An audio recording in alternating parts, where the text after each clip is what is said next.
Makanya tolong fa'lam annahu la ilaha illallah. Sebelum kita mengucapkan la ilaha illallah, angen-ngenen fahamono dulu, ngertenono sira tentang isine la ilaha illallah iku kados pundi, yang bagaimana.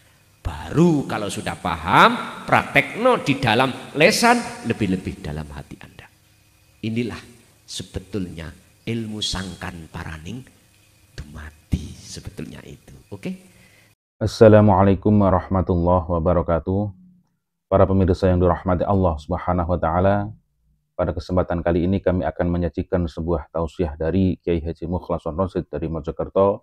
Marilah kita sama-sama menyimak dan mendengarkan apa yang disampaikan oleh beliau. Apa sih kerentek itu?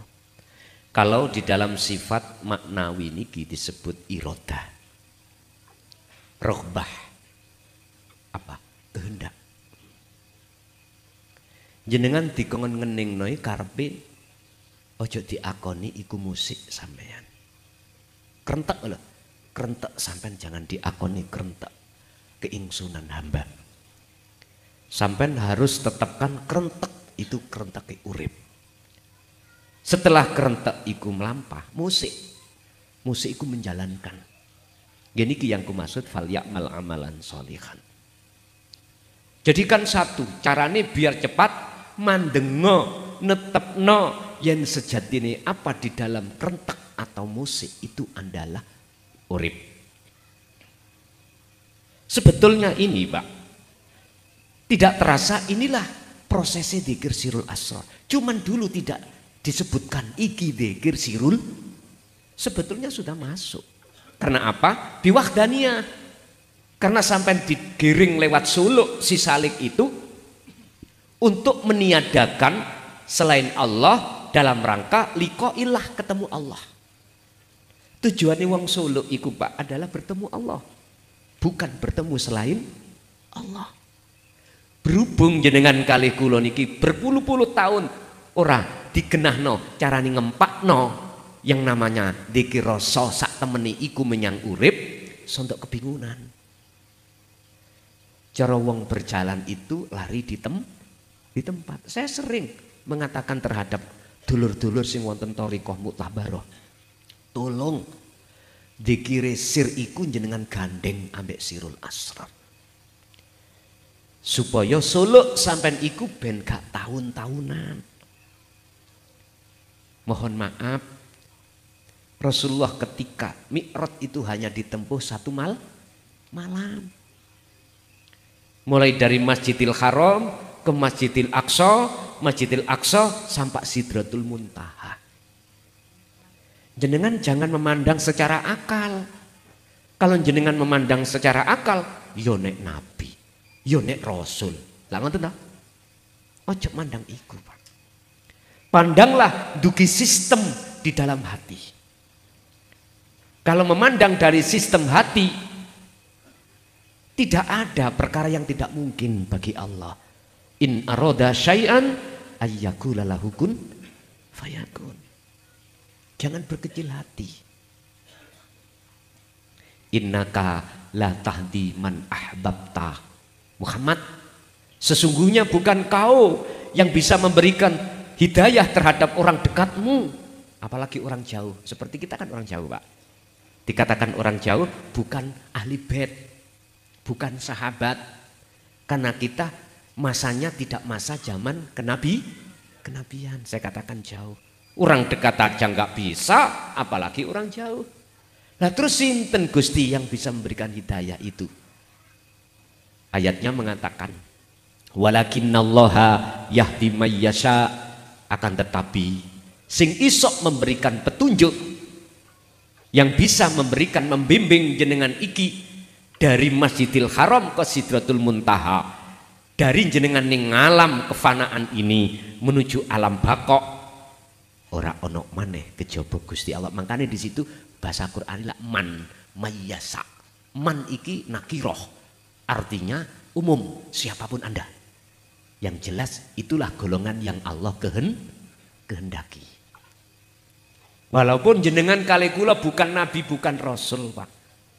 Jenengan kali kula tidak ada nasab keturunan wali, Pak. Berhubung ayatnya mengatakan Walakinnallaha yahdi mayyasha man. Maka nominasi kita ada harapan Pak. Artinya jangan berkecil hati. Jun sewu, siapa orang yang dipilih oleh Allah yang dikehendaki tandanya? Pun niki nek kula wantun buka surat Az-Zumar ayat 18 niki ngeten. Yas'alladina yastami'unal qaula fayattabi'una ahsanahu. Itulah orang-orang saat ketika tentang ajaran dinut tauhid, tentang ajaran ilmu kaweruh, ilmu sejati, ilmu untuk mengesahkan Allah, kita bisa nerima. Terus ngangen-ngangen, terus dikasih paham, terus dilakoni. Inilah tanda-tanda orang yang hatinya dipilih oleh Allah. Sebab mohon maaf Pak, saya sendiri selama 25 tahun niki nyampe ake perkara ilmu kaweruh niki. Nek tak total, mek tauhid menungso iki sing percaya. Estu. Kalau dibanding yang tidak percaya. Dan itu bukan tujuan maksud saya. Itu bukan urusan saya. Percaya dan tidak percaya bukan tujuan saya. Tujuan saya adalah menyampaikan perkara ini, risalah ini, yang risalah ini jelas Rasulullah sampaikan dan tabi'ina sholihin sampaikan. Walaupun resikonya itu banyak yang membenci. Kula mboten melihat itunya.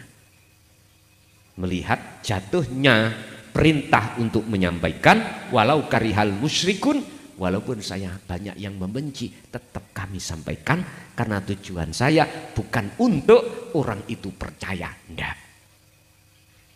Wa ma arsalnaka illa mubasyirau wa nadhiron. Sesungguhnya Muhammad, tugasmu itu hanya menyampaikan. Tidak boleh memaksa untuk percaya. Basyiron di sini adalah mempunyai arti kabar baik bagi yang percaya. Wa nadhiron niki adalah peringatan bagi sinten? Bagi mereka yang tidak percaya. Makanya jenengan yang sebelumnya itu hati sudah ada pondasi, mesti ngomongnya, ya iki sing tak goleki. Wis pirang-pirang tahun. Akhirnya sampai niki ditarik Allah. Baik hati maupun akal ditarik Allah untuk tenggelam di dalamnya. Itu otomatis Pak. Jadi mohon maaf, perkara-perkara yang ada di tengah masyarakat ini itu bukan maksud dan tujuan saya untuk jenengan percaya, ndak. Saya tidak menggoreng yang namanya ajaran ini supaya jenengan percaya, ndak. Saya sampaikan apa adanya. Abang ya abang, ijo ya ijo, walaupun resiko nih kami itu menghadapi dicaci dan dimaki, ya ora apa-apa. Kula niki lho Pak, pada akhirnya bongko. Wong melarat akhirnya bongko, wong sugih ya bongko. Mati bongko niku. Maut ya toh. Terus apa sing kita unggul-unggulno? Toh pada akhirnya kita semua akan meninggal. Apa untungnya? Ngimpun. Dengan dasar itulah maka seberat apapun kami menghadapi gunjingan tetap kami anggap enteng. Saya maklumi karena beliau belum paham betul. Kalau sudah paham mesti bahasanya yo iki sing tak goleki. Dadi Pak, kalau jenengan Solo sebetulnya sudah diserempetkan tentang dzikir sirul asr, tapi zaman semono ora wani, takut fitnah, akhirnya diserempetno, termasuk muncul kalimat-kalimat musik, kalimat-kalimat irodah. Sebetulnya itu arahnya sudah benar. Mungkin dalam thariqah kan ada istilah wukuf kolbi, lah ngerti nggih? Wukuf itu mandek. Kolbiku ati, artine mandeke ati ojo bahas sak liyane Gusti. Tapi ora dijelasno. Kanthi gamblang ora. Mboten dijelasno waktu awakmu suluk sudah kamu harus hatimu diem, urip iku kang sejati sing kok dep ya iku wujude Allah. Mboten mungkin. Karena beliau-beliau pada saat itu masih kuat, Pak. Kaum Khawarij itu yang memusuhi kuat. Jadi ya napa? Beliau lebih berhati-hati. Kula husnudzon mawon. Lah, berhubung tahun wis cocok muncul 2014, cocok ambek Quran surat ke-20 ayat 14 mengatakan innani anallah la ilaha illa ana, maka gebiar Pak Pun. Pun dibuka Pun. Akhirnya napa? Akhirnya jenengan ya iki sing tak goleki. Umpama diketno ngomongi lho ya. Bagi jenengan yang satu frekuensi hatinya terhadap saya. Tapi bagi orang-orang yang tidak satu frekuensi bilang apa? Dzalika dzalalatun, apa sing diajarno klason iku sesat. Mosok ingsun iku Allah. Waduh, wis maklum dereng paham. Makanya tolong fa'lam annahu la ilaha illallah. Sebelum kita mengucapkan la ilaha illallah, angen-angen fahamano dulu, ngertenono sira tentang isine la ilaha illallah iku kados pundi, yang bagaimana. Baru kalau sudah paham, praktekno di dalam lesan, lebih-lebih dalam hati Anda. Inilah sebetulnya ilmu sangkan paraning dumadi, sebetulnya itu. Oke? Tasik wonten Bapak.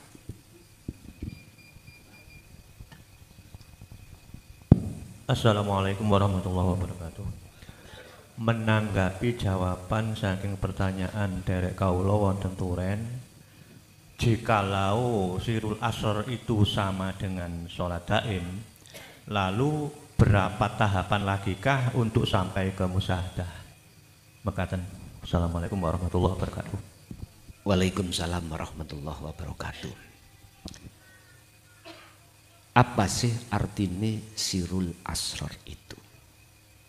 Dzikir iku eling sadar. Sirul asrar itu jerone ati ono ati maneh disebut al-fuad. Wong Jawa telenge ati. Bahasa sederhana saya katakan rasa. Karena apa? Rasa itu enggak pernah bohong. Nek kopi pahit ya pahit. Nek gula manis ya manis. Enggak bisa ditukar. Kalau bahasa Kanjeng Nabi itulah ihsan. Islam, iman, ihsan. Kalau di dalam kitab hikam ini ihsan itu adalah predikat makom makrifat pada Allah. Berapa tahapankah kalau kita itu sudah berzikir sirul asrar yang dikatakan sama dengan sholat daim itu? Pun nanti kita akan masuk di dalam kitab ini tentang bab dzikir sirul asrar. Di dalam kitab ini tidak disebut sirul asrar, disebut basiroh. Nanti basiroh itu apa? Telenge hati. Disebut meripate hati. Nanti kalau kita sudah ke bab itu lebih paham lagi. Sekarang saya jelaskan sirul asrar di situ dzikir sing tanpa ngucap, bila suwarin suwara, bila ismin tanpa nama, bila kalamin ucapan. Ya iki sing kula sebut sak jerone sir iku ada sir maneh. Lah di dalam sirul asrar itu ada 3 tahapan. Pertama, miturut kitab ini nanti disebut su'aul basirah. Kedua, ainul basirah. Ketiga, hakul basirah. Basa Jawane rasa ketemu nyatakno. Merasakan dulu bangunan iman sing bener rasa iku. Artinya apa? Ya praktek nih. Segala keadaan yang Allah hadapkan terhadap kita pun hati sampean harus meneng dhisik.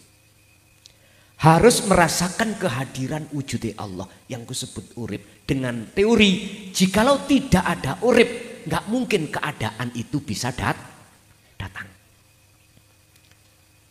Saya mau kerja, kalau tidak ada urip nggak mungkin aku bisa kerja. Jadi hati sampean harus merasakan kehadiran Allah dulu. Hanya satu-satunya beliaulah sang penggerak. Mengapa demikian? Supaya kita tidak ngaku-ngaku isok gerak dewi. Supaya kita tidak mudah ngaku-ngaku gerak sendiri. Supaya kita kembalikan sumber kabeh perkara sangka gesang sangka Allah. Loh, kalau ini sudah sampai asah terus menerus, baik di dalam aktivitas sholat maupun di luar aktivitas sholat, Allah ngitung dewi, Pak. Kapan sampai dipindah ke tahapan kedua? Tahapan kedua dikatakan sebagai ainul basirah, bertemu, melihat, bertemu. Lah, syarat yang tidak bisa dibantah, bisanya di tahapan kedua disebut bertemu di maqam musyahadah, segala perkara selain Allah sudah hilang di dalam diri Anda, termasuk pengakuan kita sebagai makhluk yang bisa ini bisa itu. Hilang, Pak, ini. Ketika hilangnya hal seperti ini, sama halnya maksudnya nafikanlah la ilaha itu. Sebetulnya di situ. Sebetulnya maksudnya ada di situ. Tanda-tanda jenengan dihilangkan dalam hati perkara sak liyane Allah mesti jadab sampean. Hati lho, Pak, ya. Apa sih jadab iku? Jenengan iki dilalaikan terhadap wujud garwa, anak, donya brana kabeh ora enek. Termasuk diri kita. Niki tondo-tondo kalau jenengan jadab. Jadab iku kelakuane, majedub itu orangnya. Ini hati loh, Pak, ya, bukan jasmani. Hati.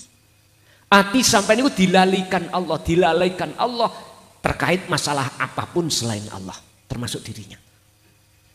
Akhirnya itulah, Pak, disebut ainul basirah, melihat dan bertemu Allah di dalam alam musyahadah. La ibsarun wa mubsarun wa basarun. Dalam hikam niki mengkit disebutkan yang melihat, nama yang melihat disebut salik, roh tadi nggih. Yang dilihat kholik, sebutannya namanya Allah.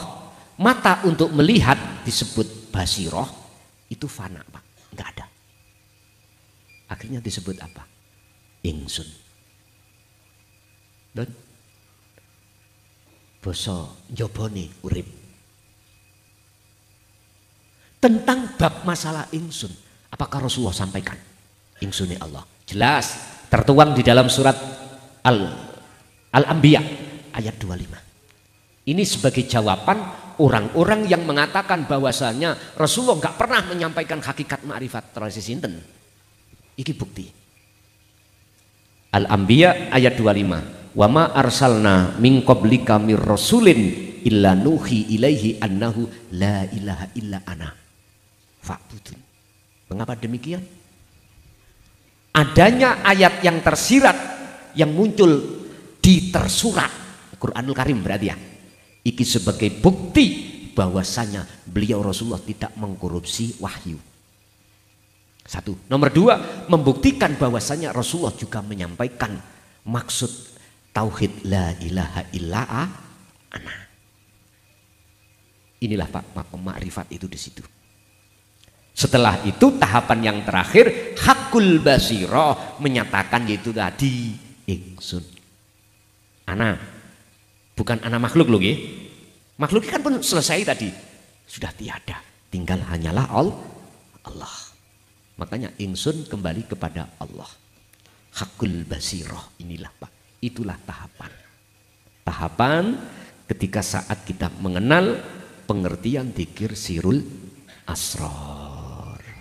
Wis ganti ibu sak mangke. Nek ibu wonten monggo. Oh, monggo ibu ngacung nih kok. Dikasih mic-nya tolong. Tiada lagi duka di hatiku sejak sampai terus no dewe.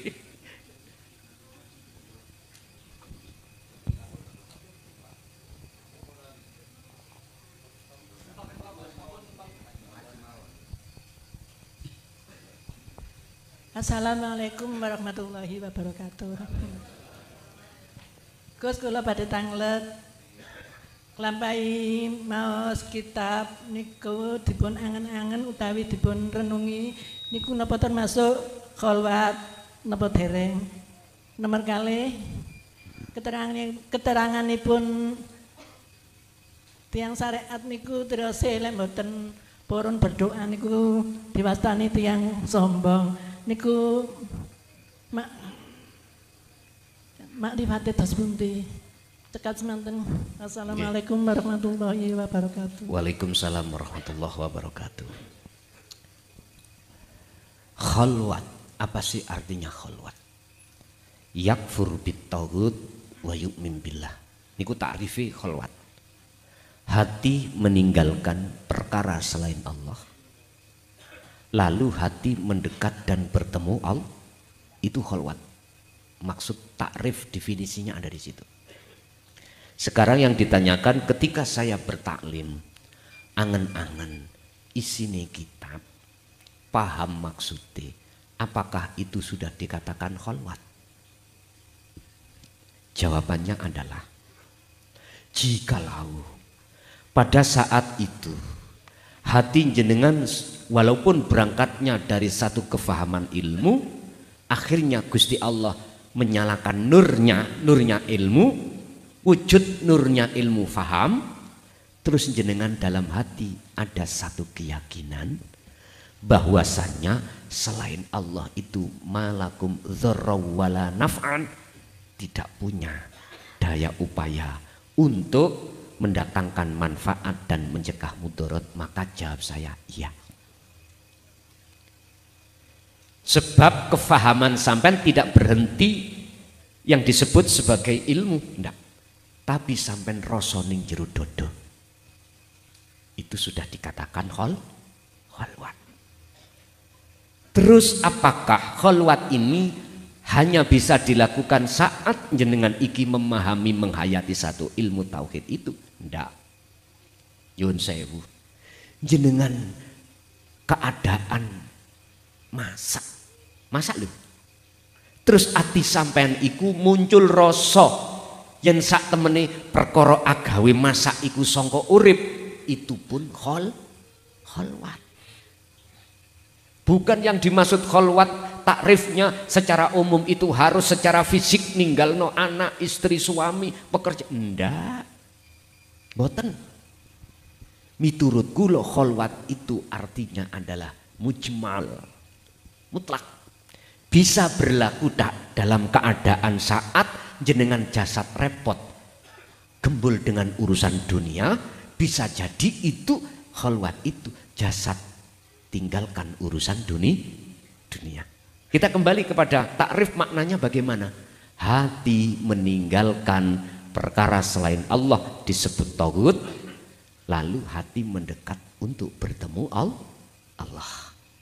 Niki makna yang baku di situ. Sehingga wong Jawa biyen dawuh ngeten, Pak, nek kula mboten lali lho. Ngger, kuwi kudu sok topo ning nggon papan sepi, ya uga papan rame. Kula ngen-ngene. Tapi gak dijelasno papan sepi ku ya apa, papan rame ku ya apa. Lah ngene iku nek ditakoki dikampleng. Ya ngen-ngenen dhewe, engko lak kuwi paham dhewe. Masya Allah, Pak. Ternyata papan sepi ku dohir batin iki kita tinggalkan pergaulan terhadap manusia. Biasanya elok kumpulan yasinan ndak. Biasanya kumpulan tahlilan ndak. Akhirnya anggota ngomong, kelason iki melok ajarane sapa yo.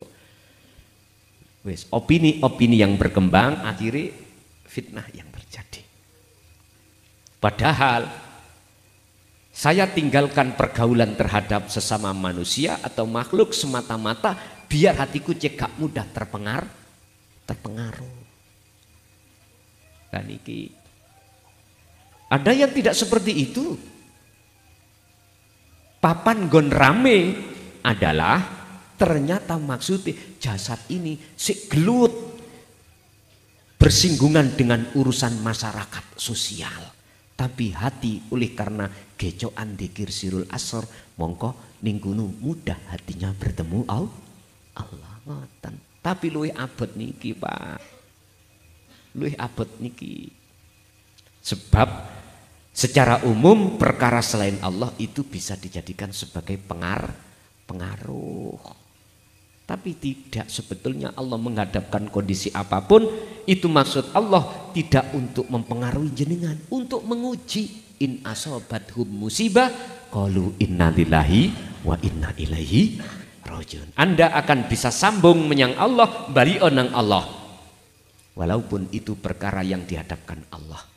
I'lamu annama amwalukum wa auladukum fitnah. Ingatlah bahwasanya apa yang kuhadapkan lewat anak, lewat istri, lewat kondisi apapun semata-mata itu hanya untuk ujian. Artinya ujian kira-kira hati ini bersaksi kemana? Ke makhluknya kah? Atau bersaksi pada Allahnya kah? Yang sebagai sumber yang berperan? Hanya itu jawabannya. Mekaten. Nggih, Ibu tasik wonten lagi?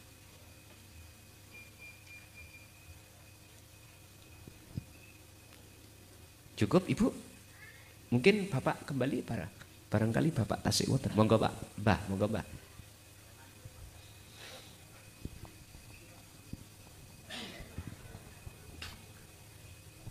Assalamualaikum warahmatullahi wabarakatuh. Tendi tanah Jawi, wong Jawa niku nggak ada hitungan, Gus. Ya napa ya napa? Tendi tanah Jawa niki wong Jawa nggak ada hitungan. Wong Jawa di tanah Jawa nggak ada hitungan. Nggak ada hitungan. Oh nggih. Bu paing pon niku. Nggih. Lah rata-rata tiyang Jawa niku yakin. Contohnya kados bebujuan. Wonten geyeng gotong utawa apa niku? Setunggalin niku temu selawe lah apane. Geyeng ayo. Lah niku rata-rata diyakini. Lah kali hubungane kalih tajrid wau. Ya napa supadose cek mboten ngehaki gadane Allah. Niku terus pundi? Nggih. Matur nuwun. Assalamualaikum warahmatullahi wabarakatuh. Waalaikumsalam warahmatullahi wabarakatuh. Para rama, para masayih. Dulu nggawe hitung-hitungan nggih mboten ngawur. Rujukane teng pundi? Weton. Gusti Allah ngelahirno si jabang bayi si A. Iku nggih mboten ngawur. Nggih mboten ngawur. Diletakkan di rebub pon, iku Gusti Allah mboten ngawur. Nanti ada pembahasan, Pak. Di dalam Hikam ini pasal 100 berapa itu? 106 punjul. Itu ngebabno masalah nafas. Ada 2. Nafas setiap masuk keluar itu membawa takdir. Isaroi tenggene kitab niki tentang nafas. Membawa takdir. Sama dengan apa para sesepuh dulu menulis ketemu selawe gak enak, tak ngoten nggih. Dihitung-hitung. Terus jadi pertanyaan, bagaimana caranya walaupun ada hitung-hitungannya dan di situ banyak yang meyakini nek bejo ketemu bejo, nek Allah ketemu Allah. Bagaimana caranya gak menghai bajunya Allah? Ngeten. Oke lah Pak, ilmu itu berangkatnya dari sesuatu ayat baik yang tertulis maupun tercipta. Tertulis disebut Qur'aniyah, tercipta namanya kauniyah. Di dalam 2 ayat ini ada ayat yang namanya tersirat. Dan ini tanpa dinulis tapi isok diwoco. Mana takdir iku dadine? Nah terus bagaimana caranya walaupun itu di tengah masyarakat sudah mendarah mendaging supaya tidak ngekai bajune Allah? Gampang. Jenengan harus memegang dzikir sirul asrar. Dalil niki wonten surat Al-Ahzab ayat 41 niki. Ya ayyuhalladzina amanu dzkurullaha dzikron katsiron. Ada kalimat dzikron. Uzkuru, wahai orang yang beriman, ingatlah kamu sekalian Allah terhadap Tuhan Allah, terhadap Allah. Ingat yang bagaimana? Dijelaskan dzikron katsiron kelawan sejatine eling. Di sini kita tidak akan pernah tahu ayat yang tersirat. Di situ ada ayat yang tersirat yang tidak ditulis. Mana sejatine dzikir? Oke, Bapak Ibu. Dzikir lah bahasa Arab, gitu. Bahasa Indonesianya ingat, basa Jawane eling. Mana yang tersirat? Yang tidak tertulis, sadare ati. Yen sak temeni bahwasanya kita makhluk tidak ada. Yes. Kembali kepada sifat wajib Allah yang pertama, sifat nafsiyah yang hanya dimiliki Allah, wujud. Wujud itu kan ada. Lawan katane ada, tidak ada, disebut adam. Ngadam. Menggungain. Nek nganggo hamzah berarti Nabi Adam. Lawan wujud niki adalah ngadam. Tidak ada. Loh, itulah menjadi sifat wajib kita sebagai makhluk. Terus lantas mengapa hati kita menghai sifat Allah? Itu semuanya kalau boleh saya katakan karena dorongan nafsu itu bagaimana hati ini supaya ngaku-ngaku kita wujud dengan dasar asal walaupun tidak wujud, wujudnya kita sebab diwujudkan yang wujud. Berarti kita ngaku-ngaku wujud. Piye amri enggak menghai bajunya Allah, kembalilah kepada asal kita. Asal kita tidak wujud, kembalilah ke zona itu. Caranya apa? Fungsekno kalimat tauhid la ilaha illallah nafi isbat supaya bisa sampai pada la ilaha illa ana. Ya dzikir khalwat lewat dzikir sirul asal tadi. Kalau sudah betul-betul dikatakan kembali ke asal, justru itulah nanti jenengan akan ngerti bahwasanya nyatane wujud sejati kuning di.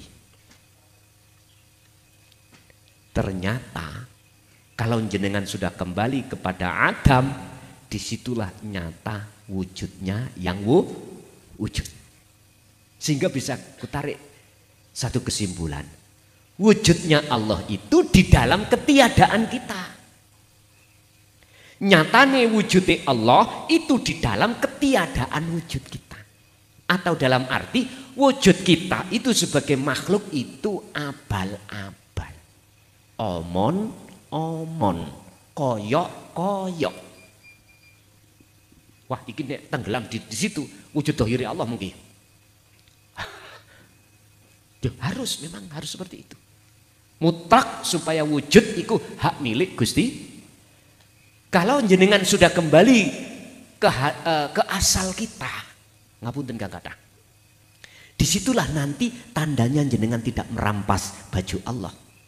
Ketika hitung-hitungan itu bukan kita yang ngitung. Yang ngitung iku ya Gusti. Di situ nanti akhirnya. Loh, para mas saya dulu mboten ngawur. Semua itu atas dasar antara nafas keluar dan masuk itu ada dua. Kau gunakan taat atau maksiat pada Allah. Dan ini menjadikan bentuk takdir itu. Bapak Ibu, sehingga kalau bisa kami ambil kesimpulan antara nafas keluar dan masuk itu tidak lepas dari bentuk wujud takdir. Ini kalau sudah kembali. Kalau belum kembali, ya saenak-enaknya awak dhewe pokoke nafas. Tapi kalau sudah kembali, Pak, ati iki Masya Allah, Pak. Ninggalno Allah ketika nafas iku. Cara wong Mojokerto eman banget. Walaupun hanya satu nafas. Eman banget. Tapi berhubung kita itu belum ada di situ, nggak ada Pak kata getun, apalagi eman. Wis pokok napas, sehingga napas kita selalu maksiat pada Allah. Bentuk lalai datang Gusti Gusti Allah. Nah, cara untuk tidak menghai baju Allah, mohon maaf, di dalam hitungannya wong Jawa, ketika ngitung ati sampean iki kedah menafikan diri jenengan. Berarti sing ngitung siapa, Pak? Allah. Udah cukup di situ. Mboten napa-napa nek ngoten. Nggih. Alhamdulillahirabbil alamin. Demikianlah tausiah dari Kiai Haji Mukhlason Rosid, yang mana beliau adalah pengasuh Pondok Pesantren Jaya Baru yang terletak di daerah Mojokerto, Jawa Timur. Tepatnya yaitu ada di Kecamatan Bangsal, Desa Sumbertebu, Jalan Perjuangan.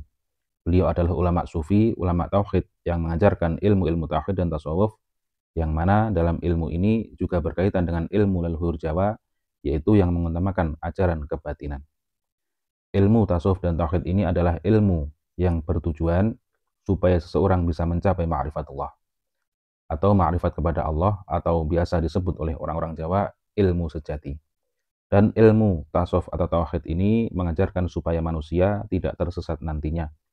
Tahu sejatinya diciptakan itu harus bagaimana, dan ketika sudah meninggal dunia harus ke arah mana jalannya. Semoga apa yang disampaikan oleh beliau Al-Mukarram Kiai Haji Mukhlason Rosid benar-benar bisa bermanfaat bagi kita semua dan bisa menjadi penerang perjalanan hidup kita di dunia dan di akhirat kelak. Demikian, semoga bermanfaat. Wa'afu minkum. Assalamualaikum warahmatullahi wabarakatuh.